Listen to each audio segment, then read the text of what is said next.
Bom, e falando a respeito de clima nos Estados Unidos, esses eventos extremos lá para os norte-americanos, num momento em que normalmente não tem esse tipo de ação, pelo menos nos últimos anos, mexeu com o mercado. E nós vamos saber agora como é que fica a previsão do tempo, então, nessas áreas de produção de milho e soja lá nos Estados Unidos. Quem traz as informações é Nadiara Pereira. Boa tarde, Nadiara.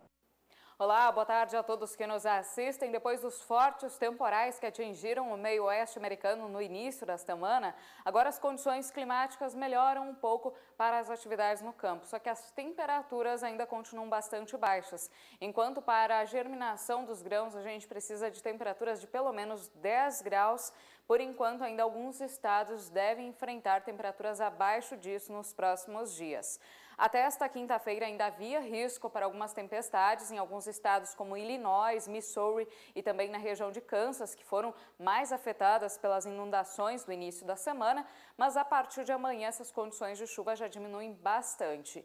Por enquanto, a expectativa ainda é que ocorram alguns episódios, então principalmente nesta quinta-feira, uma chuva um pouco mais intensa, mas as tempestades vão se deslocando para leste e por enquanto o risco para chuva maior deve continuar principalmente para a costa leste dos Estados Unidos. As próximas madrugadas ainda seguem bastante frias aqui sobre o cinturão produtor de grãos. Como eu falei, a temperatura ideal para o desenvolvimento e germinação dos grãos gira em torno de 10 graus e por enquanto a temperatura ainda gira em torno de 0 até 5 graus na maior parte dos estados produtores. Até mesmo mais ao sul, a temperatura fica em torno dos 9 graus nas próximas madrugadas. Ao longo da próxima semana, tem previsão para chuva abrangente em boa parte das áreas produtoras do meio oeste americano, mas é uma chuva de baixo volume acumulado. Em 5 dias, deve chover de 5 a 15 milímetros nos estados produtores.